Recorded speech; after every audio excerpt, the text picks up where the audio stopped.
Donc nous revoici dans la suite de notre série de vidéos. Comme vous le voyez ici, toutes les modifications ont été enregistrées dans Drive. Donc c'est pas la peine d'enregistrer, c'est automatique. À chaque fois que vous faites une modification, ça s'enregistre automatiquement. Donc sans plus tarder, nous allons entrer dans la création maintenant du formulaire en question. Donc notre première question sera par exemple de préciser le sexe de ceux qui répondent. Si c'est utile pour votre analyse. Là les questions sont vraiment sont laissées à votre choix. C'est à vous de l'adapter en fonction de vos besoins. Ça c'est juste purement indicatif. Donc sexe, donc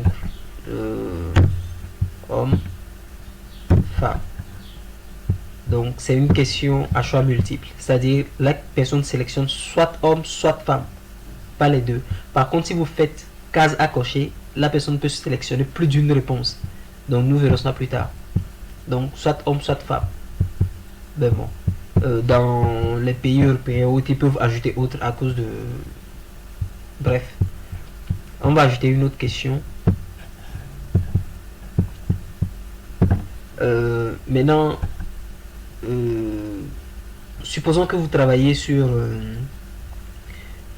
l'utilisation des bouillons dans la cuisine, à la cuisine, les bouillons. Donc vous pouvez préciser exactement, vous voulez savoir exactement quelle marque de bouillon est plus utilisée ou laquelle est plus connue, etc.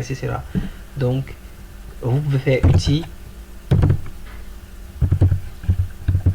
lisez-vous des bouillons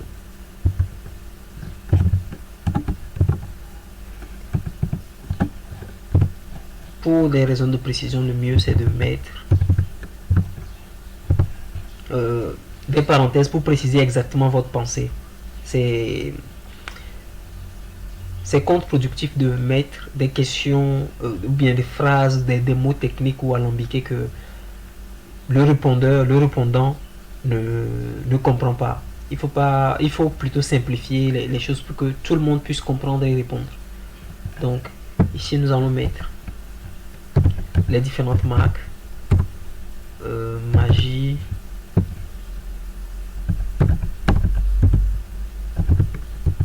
Jumbo, Adja, et vous ajoutez autre. Maintenant, ajouter autre, je vais le faire pour que vous le revoyez. Ce qui est bien dans...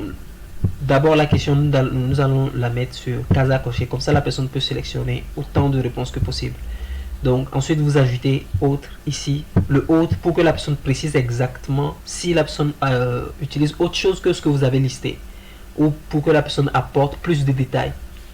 Donc cette question, vous voulez la rendre obligatoire à la réponse, c'est-à-dire si la personne ne répond pas à cette question, elle ne peut pas valider le formulaire, ne peut pas vous l'envoyer. Donc vous faites juste obligatoire, vous cochez obligatoire là, et la question devient obligatoire. Donc pour nous allons aussi mettre cette question là obligatoire. Pour la suite, nous allons créer une autre question. Par exemple, à quelle occasion ou à quelle fréquence la personne utilise le lait bouillon.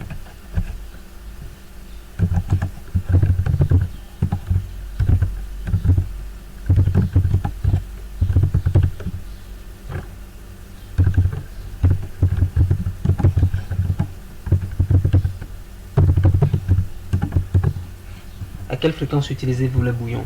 Donc là, vous mettez juste une échelle.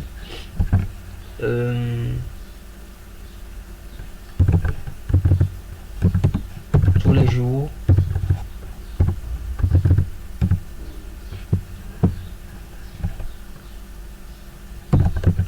Par semaine.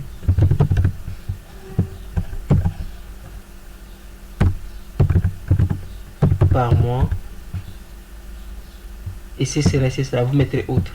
Maintenant, vous pouvez aussi le faire chaque jour, parfois, et là, ça dépend vraiment de vous. Donc, vous le rendez aussi obligatoire.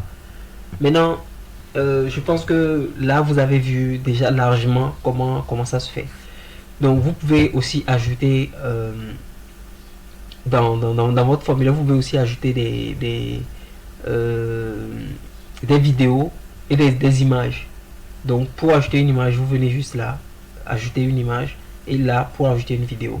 Maintenant, dans la prochaine vidéo, nous verrons comment créer une section, ou plutôt comment conditionner les questions. C'est-à-dire, si la personne répond à telle question, elle ira, enfin, la suite des questions qui vont lui être adressées seront différentes de si elle avait répondu à telle autre question